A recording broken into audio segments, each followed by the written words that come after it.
आज हम लोग इस लेक्चर में एक मैग्नेटिक फील्ड के अंदर में कोई कंडक्टर चले तो उसका कैसा व्यवहार होगा इसके ऊपर बात करेंगे।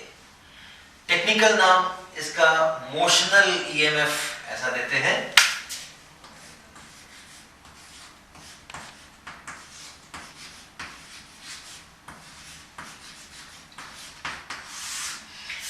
तो सोचिए कि मैग्नेटिक फील्ड है,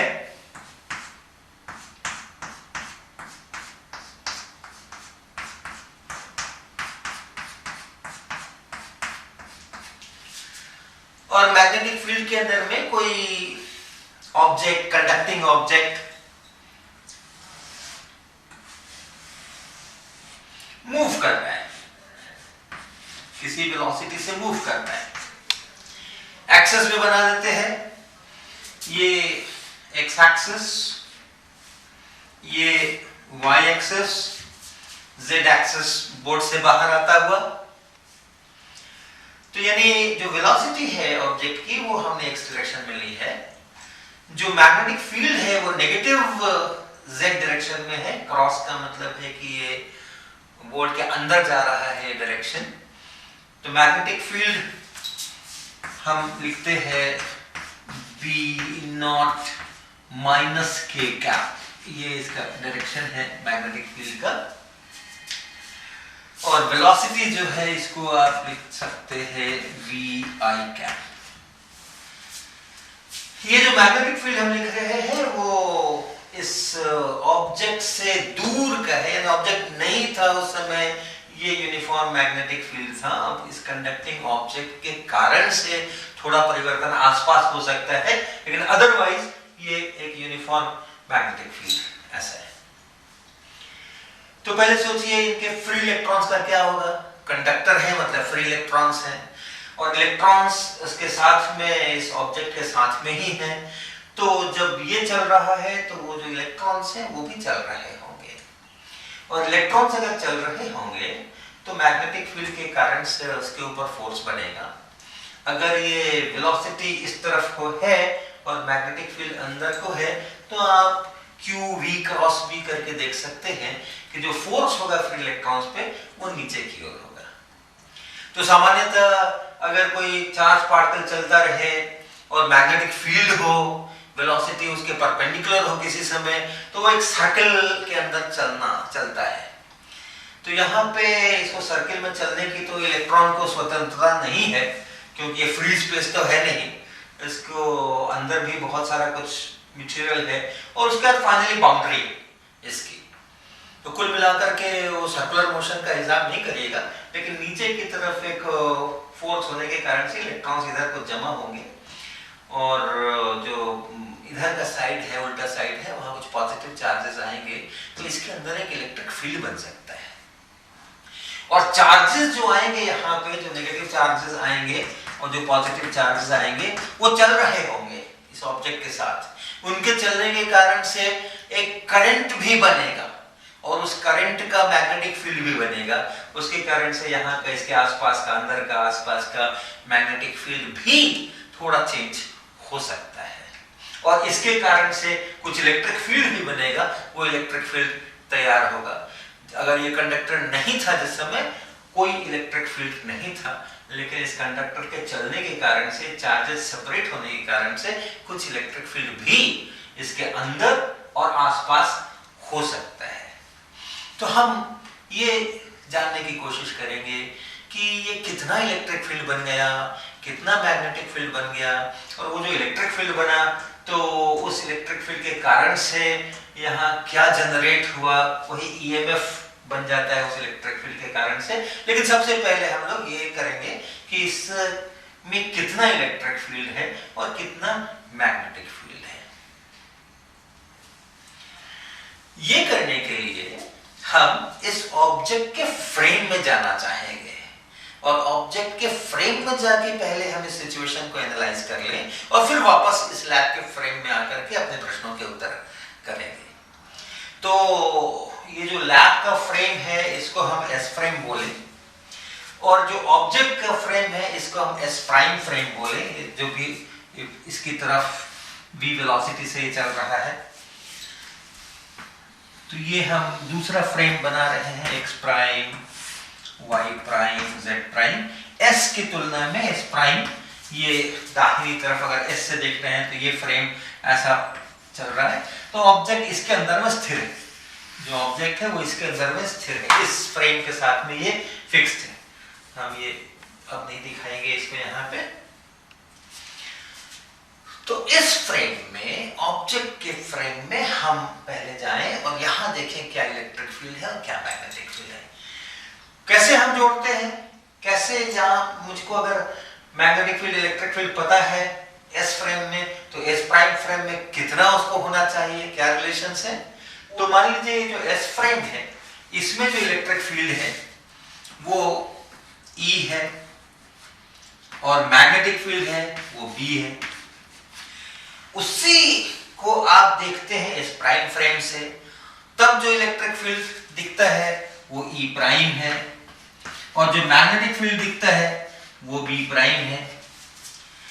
तो इस E के और इस B के जो x y z कंपोनेंट्स हैं और E प्राइम के और इस B प्राइम के जो x y z कंपोनेंट्स हैं वो आपस में कैसे एक दूसरे के साथ में रिलेटेड है। तो उनके इक्वेशंस ऐसे हैं।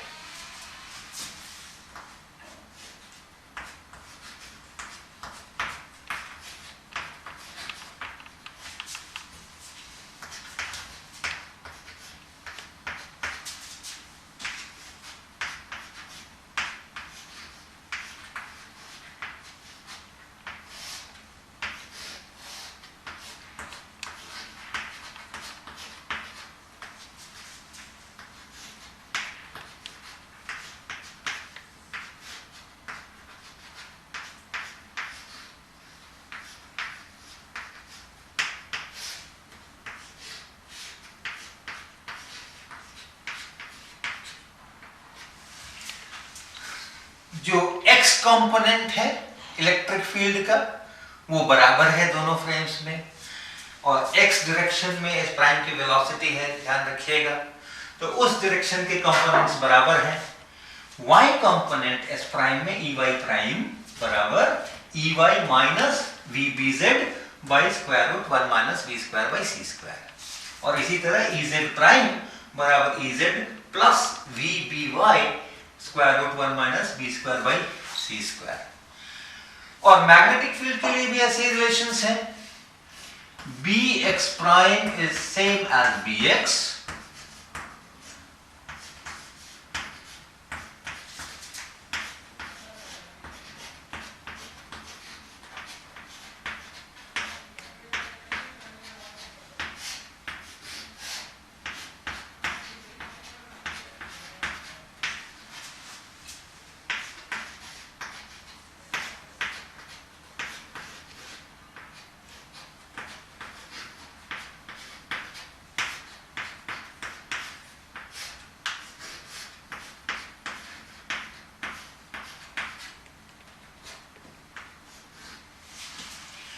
bx प्राइम बराबर bx, मैग्नेटिक फील्ड के भी x कंपोनेंट बराबर है by प्राइम बराबर by plus v by C square ez बटा square root 1 minus v square by C square, और bz प्राइम बराबर bz minus v by C square ey square root 1 minus v square by C square. तो ये रिश्ते हैं इनके components के बीच में।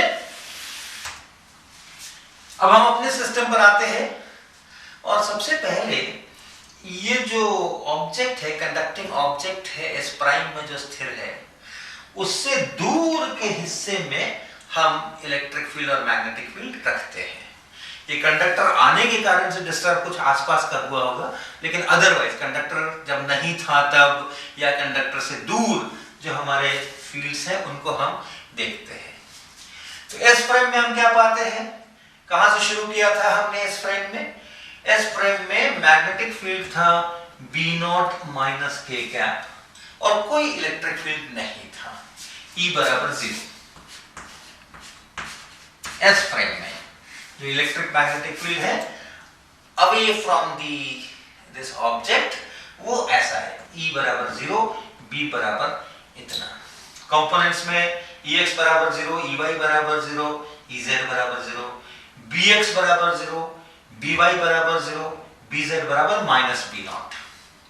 अब हम इस S प्राइम फ्रेम में जिसमें कि ये ऑब्जेक्ट स्थिर है, इन्हीं इलेक्ट्रिक फील्ड मैग्नेटिक फील्ड के कंपोनेंट्स को लिखते हैं। उसका इस्तेमाल कीजिए।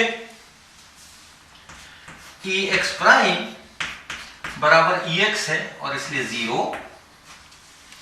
Ey प्राइम, Ey प्राइम बराबर Ey 0, Ey नहीं है, Ey 0 है, -V इंटू Bz, अर्थात -V और Bz, z component of B -B0, तो ये प्लस बन गया और B0 हो गया, square root 1 minus V square by C square.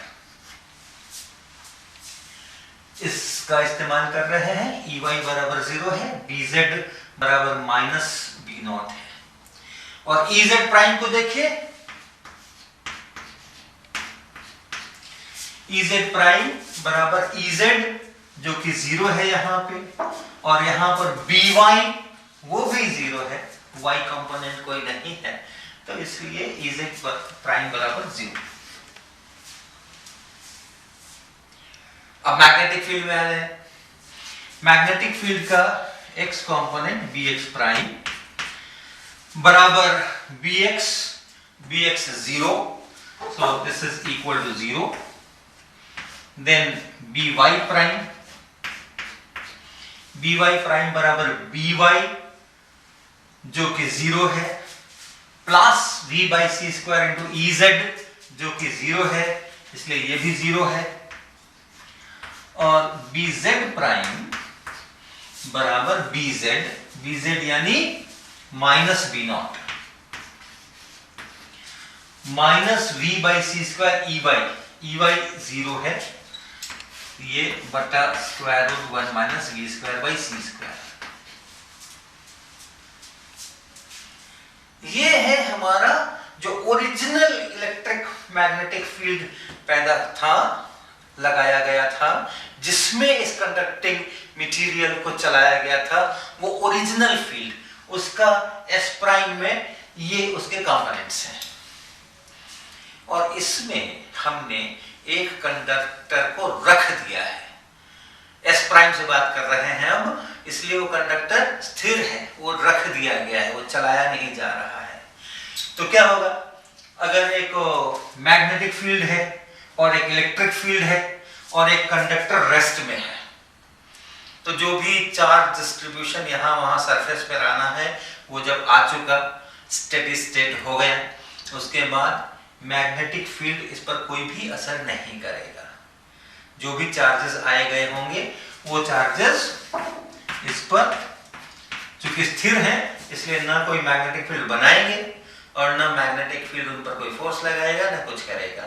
तो इसलिए मैग्नेटिक फील्ड जो इस कंडक्टर से दूर है, ओरिजिनल मैग्नेटिक फील्ड, वही मैग्नेटिक फील्ड कंडक्टर के अंदर भी होगा और वही मैग्नेटिक फील्ड आसपास भी होगा। तो हर जगह मैग्नेटिक फील्ड इस फ्रेम में ये इतना है, -B0 डिवाइडेड बाई ये फैक्टर, और इसकी जगह पे थोड़ा परिवर्तन है। लेकिन इलेक्ट्रिक फील्ड को देखिए, एस फ्रेम में कोई भी इलेक्ट्रिक फील्ड नहीं था, लेकिन यहां पर इलेक्ट्रिक फील्ड है, वाई डायरेक्शन में इलेक्ट्रिक फील्ड है। वाई डायरेक्शन कैसा है, इस तरफ को, तो एक इलेक्ट्रिक फील्ड है, सभी जगह एक इलेक्ट्रिक फील्ड है जिसमें ये कंडक्टर रखा गया है, ओरिजिनल इलेक्ट्रिक फील्ड है ये, जिसमें ये कंडक्टर रखा गया है। और आप जानते हैं, अगर एक कंडक्टर हो और एक इलेक्ट्रिक फील्ड हो जिसमें वो कंडक्टर रखा गया हो, तो चार्जेस रीडिस्ट्रीब्यूट होकर के अंदर का फील्ड 0 बना लेते हैं, अंदर का इलेक्ट्रिक फील्ड 0 बना लेते हैं। तो इसके अंदर में इलेक्ट्रिक फील्ड ई प्राइम ये बराबर 0 होना चाहिए। इलेक्ट्रोस्टैटिक्स है, कंडक्टर है, रेस्ट में है, और इलेक्ट्रिक फील्ड बाहर से लगाया गया है, तो इसके कारण से सरफेस पे चार्ज रीडिस्ट्रीब्यूट होकर के अंदर का electric field E prime will be 0। तो ये जो हमने अभी यहां पर लिखा था, this was away from the conductor. और अब हम लिखना चाह रहे हैं इनसाइड द कंडक्टर। कंडक्टर के अंदर क्या हुआ? तो कंडक्टर के अंदर अगर हम देखेंगे inside the conductor,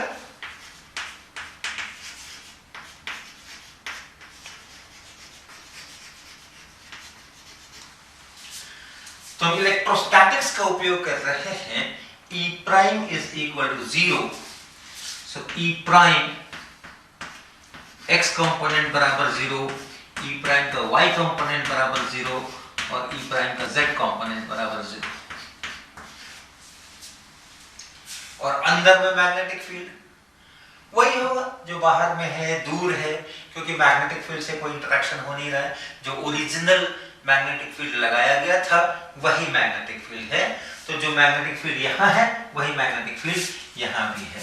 so Bx prime is equal to 0, By prime is equal to 0 and Bz prime is equal to minus B0 by square root 1 minus B square by C square.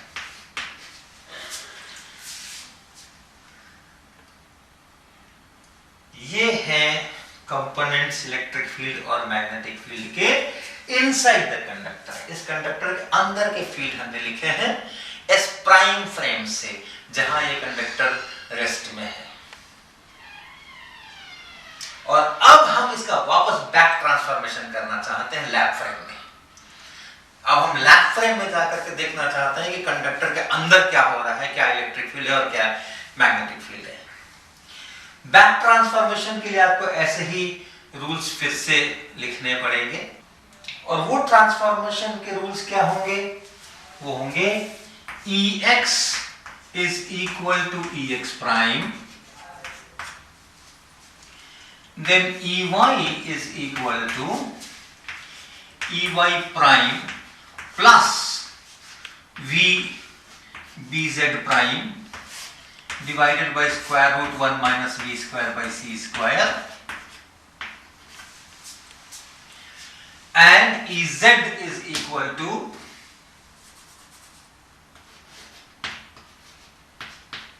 Ez prime minus V By prime divided by 1 minus V square by C square, और Bx बराबर Bx prime, By बराबर By prime minus V by C square Ez prime divided by square root 1 minus V square by C square, and Bz is equal to Bz prime plus V by C square Ey prime square root 1 minus V square by C square। यह है S prime से S पे जाने का रास्ता। पहले हमने लिखा था S से S प्राइम पे जाने पर कैसे हम जाएंगे। और याद रखना बिल्कुल आसान है, अगर आप एक जानते हैं तो दूसरे को लिखना बिल्कुल आसान है। प्राइम्ड और अनप्राइम्ड चीजों को बदल दीजिए। जो प्राइम्ड थे उनको अनप्राइम्ड कर दीजिए, जो अनप्राइम्ड थे उनको प्राइम्ड कर दीजिए, और V की जगह पर माइनस V कर दीजिए, और आपको उल्टे ट्रांसफॉर्मेशन के रूल्स मिल जाएंगे। तो इनका उपयोग करके कंडक्टर के अंदर जो फील्ड है उसको हम S फ्रेम में लिखेंगे। तो हम इस पोर्शन को मिटाएंगे।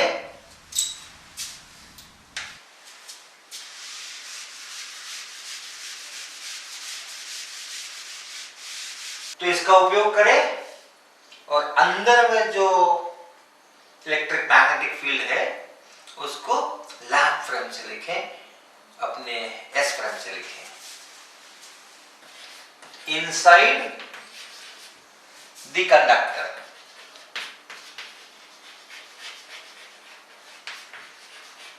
from S, चाह रहे हैं जो कंडक्टर के अंदर का फील्ड है, लेकिन अब हम इस फ्रेम से लिख रहे हैं, लैब फ्रेम से, जहां ये कंडक्टर मूव कर रहा है। तो हमने ऑलरेडी एस प्राइम में यहां लिखा हुआ है, इन सूत्रों का उपयोग करें और लिखें। तो Ex बराबर क्या, Ex प्राइम बराबर 0, Ex बराबर V0। फिर Ey को देखें, Ey प्राइम यानी 0, V Bz प्राइम है, तो लिखना पड़ेगा अपने को V into Bz prime divided by factor. तो V लिख लें और Bz प्राइम के लिए ये इतना लिख लें, अर्थात माइनस B0 बटा और square root 1 minus V square by C square, और ये एक और square root 1 minus V square by C square यहां पर है, उसको भी लिखेंगे यहां, तो ये स्क्वायर रूट खत्म हो जाएगा। तो क्या बना, ऐसा। ये हुआ Ey और Ez को देखें, Ez प्राइम 0 है, माइनस V By प्राइम भी 0 है, यानी Ez बराबर 0। सो Ez बराबर 0।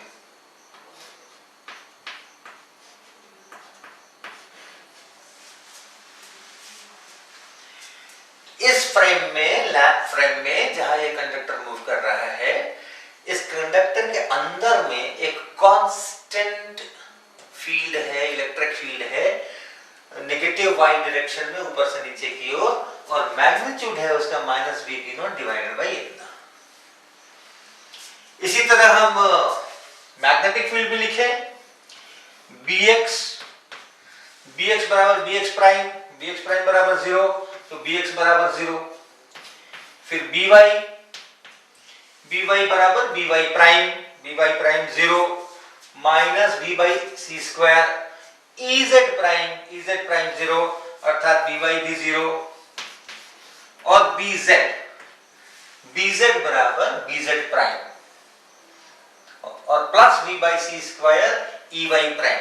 तो Ey प्राइम बराबर 0 है, और सिर्फ ये टर्म आएगा अपना Bz प्राइम, ये Bz प्राइम यहां है, divided by square root of 1 minus V square by C square.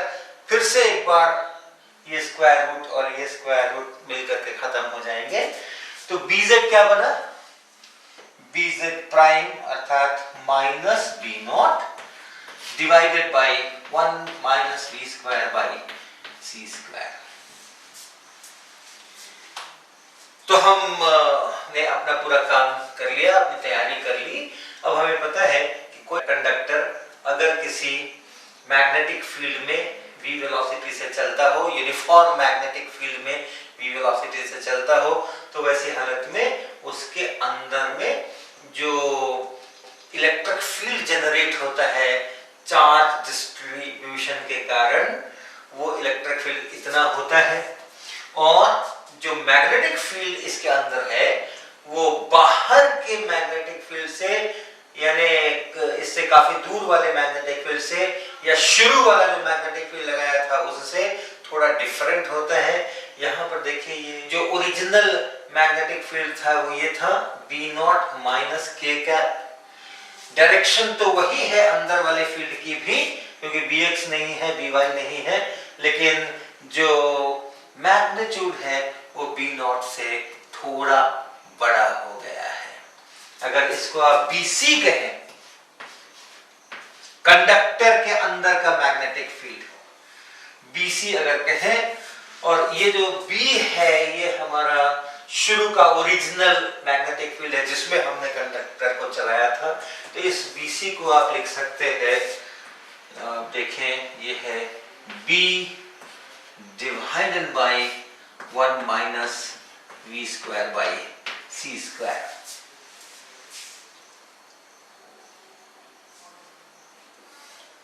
और इस इलेक्ट्रिक फील्ड जो यहाँ है, जो अंदर का इलेक्ट्रिक फील्ड है, बाहर तो इलेक्ट्रिक फील्ड था ही नहीं, ओरिजिनली जब हमने इसको शुरू किया था तो इलेक्ट्रिक फील्ड हमने कोई लगाया ही नहीं था, यूनिफॉर्म मैग्नेटिक फील्ड में ही इसने चलना शुरू किया था। लेकिन अब जो पॉजिटिव चार्जेस यहाँ आ गए हैं, नेगेटिव चार्जेस यहाँ आ गए हैं, उनके कारण से इलेक्ट्रिक फील्ड बना है। तो कंडक्टर के अंदर का इलेक्ट्रिक फील्ड यहाँ है, कंडक्टर के बाहर बिल्कुल आसपास में जरूर इलेक्ट्रिक फील्ड होगा इसके कारण से, लेकिन बहुत दूर अगर चले जाएंगे तो वही अपना पुराना फील्ड ही मिलेगा। तो ये जो कंडक्टर के अंदर का इलेक्ट्रिक फील्ड है, यहाँ तो कुछ था ही नहीं, उससे हम रिलेट ही नहीं कर सकते हैं, वो ये है minus we B naught by 1 minus we square by C square in J cap, minus J cap direction. E Y है केवल नेगेटिव और बाकी E X E Z zero है, ये इतना है। इसको मैं इधर लिखता हूं जरा साफ सुथरा।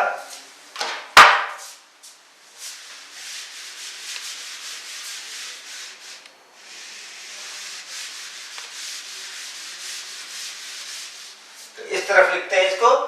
जो इसके अंदर का इलेक्ट्रिक फील्ड है, ये सी लिखा है मैंने कंडक्टर के लिए, कंडक्टर के अंदर का इलेक्ट्रिक फील्ड वो आ रहा है minus we B naught by 1 minus we square by C square j cap. और जो अंदर का मैग्नेटिक फील्ड है बी सी, वो है बी, ओरिजिनल बी है ये, ओरिजिनल बी है बी नॉट माइनस के, तो उसको भी हम इसी में लिख लें minus b naught by 1 minus we square by C square और के कैप। और वेलोसिटी वेक्टर अगर लिखें वी आई कैप, जो कंडक्टर की वेलोसिटी है वी आई कैप। अब आप देखिए, अगर आप इन तीनों को एक साथ लिखने की कोशिश करें तो ये जो इलेक्ट्रिक फील्ड बना है EC, वो बना है माइनस V क्रॉस BC। मिलाइए पहले मैग्नीट्यूड, V क्रॉस BC का मैग्नीट्यूड करें, ये वेलोसिटी है, ये BC है, मैग्नीट्यूड इसका I कैप और यहाँ K कैप, तो ये तो यूनिट हो जाएगा, J cap minus J cap भी बन जाएगा। तो क्या बना V into V naught divided by this, और आप देखिए इसका भी जो मैग्नीट्यूड है V into b naught divided by this है। और आप डायरेक्शन देख लें, V क्रॉस B का क्या डायरेक्शन है, V क्रॉस B अर्थात I cross K is minus J cap, with this minus ये बन जाएगा प्लस J कैप, और फिर इसको साथ मिलाइए तो फिर से माइनस J कैप, और इस इलेक्ट्रिक फील्ड का भी डायरेक्शन है माइनस J कैप। तो मैग्नीट्यूड के हिसाब से भी सही और डायरेक्शन के हिसाब से भी सही, इसके अंदर का इलेक्ट्रिक फील्ड और मैग्नेटिक फील्ड इस रिश्ते के साथ में जुड़ा हुआ है। अब इसका बहुत एक सिंपल सा फिजिकल इंटरप्रिटेशन है, क्योंकि जब ये कंडक्टर चल रहा है और चार्जेस का रीडिस्ट्रीब्यूशन हुआ है, थोड़े प्लस चार्जेस इधर अपीयर कर रहे हैं, थोड़े माइनस चार्जेस इधर अपीयर कर रहे हैं, तो जब हो गया, सेटल हो गया कितना चार्ज इधर आना है, कैसे बंटना है, उसके बाद जो अब फ्री इलेक्ट्रॉन्स है यहाँ पर, अब जो फ्री इलेक्ट्रॉन्स यहाँ है वो अब और नहीं खिसा कर रहे हैं, नहीं तो वो और भी ज्यादा डेंसिटी यहाँ पर बनाते। तो शुरू में जो जितना भी फोर्सेस वगैरह लग के इलेक्ट्रॉन्स का शिफ्ट होना था हो गया, लेकिन जब एक बार सब सेटल हो गया, फिक्स हो गया, तो उसके बाद अब जो अंदर के फ्री इलेक्ट्रॉन्स हैं उन पर नेट फोर्स जीरो है।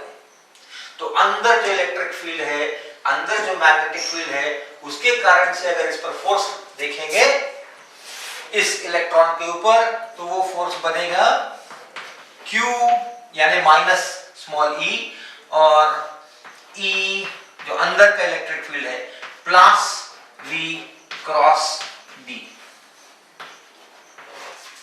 Q into E electric field के कारण और Q into V cross B magnetic field के कारण, और इसको जीरो होना चाहिए। अगर ये फ्री डिस्ट्रीब्यूशन हो चुका और अब और इलेक्ट्रॉन जमा नहीं हो रहे हैं, तब जो यहाँ फोर्स, नेट फोर्स है इसके ऊपर, उसको जीरो होना चाहिए, और इसलिए this EC must be minus V cross BC।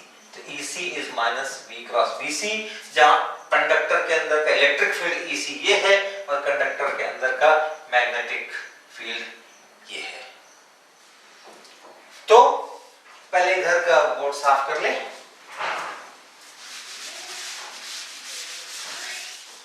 अब आप इस मैग्नेटिक फील्ड के एक्सप्रेशन को देखिए। यहाँ पे जो कंडक्टर के अंदर का मैग्नेटिक फील्ड है BC, जिसको हम लिख रहे हैं B इनसाइड कंडक्टर, और जो मेरा ओरिजिनल बाहर से जो लगाया गया फील्ड ये है ओरिजिनल फील्ड, ये मेरा ओरिजिनल फील्ड है।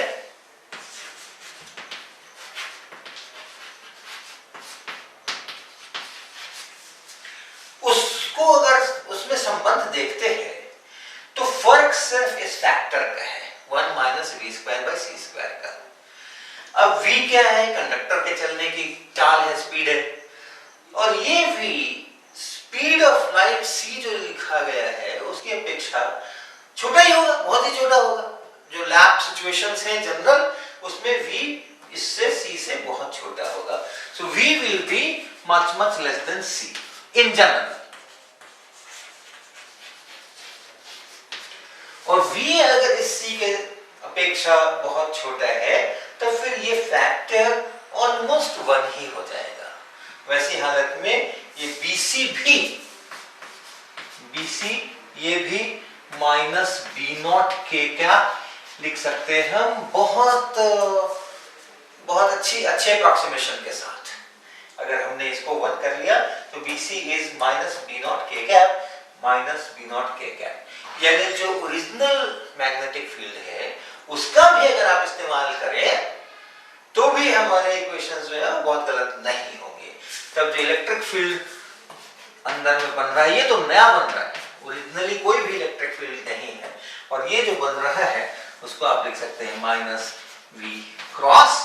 जो पहला ओरिजिनल फील्ड ये। इस चैप्टर का टाइटल हमने दिया था मोशनल ईएमएफ। ये मोशनल ईएमएफ कहां से आ रहा है, तो हम अब इसकी चर्चा करेंगे।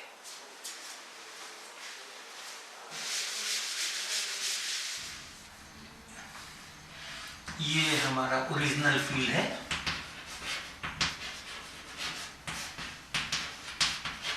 और इसके मोशन के कारण रॉड के अंदर में एटलीस्ट जो अब इलेक्ट्रिक फील्ड पैदा हो रहा है वो -v×b। अश्यूमिंग कि ये v कम है, लाइट के स्पीड से बहुत कम है, और हम इस तरह की बात लिख सकते हैं। अब ये जो मैग्नेटिक फील्ड है उस मैग्नेटिक फील्ड के कारण से ये चार्जेस सेपरेट हो रहे हैं। जब हम लैब में देख रहे हैं, लैब के फ्रेम से, तो जो मैग्नेटिक फील्ड अप्लाई किया गया है उसी मैग्नेटिक फील्ड के फोर्स के कारण से नेगेटिव चार्जेस इधर जा रहे हैं और पॉजिटिव चार्जेस उधर जा रहे हैं, और उन चार्जेस के कारण से ये अंदर में इलेक्ट्रिक फील्ड बन रहा है। ये जो चार्जेस आए हैं इनके कारण से ये इलेक्ट्रिक फील्ड अंदर में बन रहा है। और जब तक मोशन है तब तक वो मैग्नेटिक फील्ड चार्जेस को सेपरेट कर रहा है, और ये इलेक्ट्रिक फील्ड जो है वो उसको अपोज कर रहा है। तो ऐसा जो फोर्स होता है जो किसी कंडक्टर में चार्जेस को सेपरेट करके रखे, उसको हम लोग एक ईएमएफ जनरेट करने वाला फोर्स कहते हैं। और वो ईएमएफ हम कैसा डिफाइन करते हैं, किसी पाथ पे या किसी लूप पे हम ईएमएफ डिफाइन करते हैं, और वो हम डिफाइन करते हैं जो फोर्स है चार्ज के ऊपर, जो उसको सेपरेट करने वाला फोर्स है, और डिवाइडेड बाय चार्ज, और फिर उसका इंटीग्रेशन, जहां भी हमको उसको ले चलना है, जहां से जहां तक का ईएमएफ हम जानना चाहते हैं वहां तक का ये लाइन इंटीग्रेशन है। यहाँ पे जो सेपरेट करने वाला फोर्स है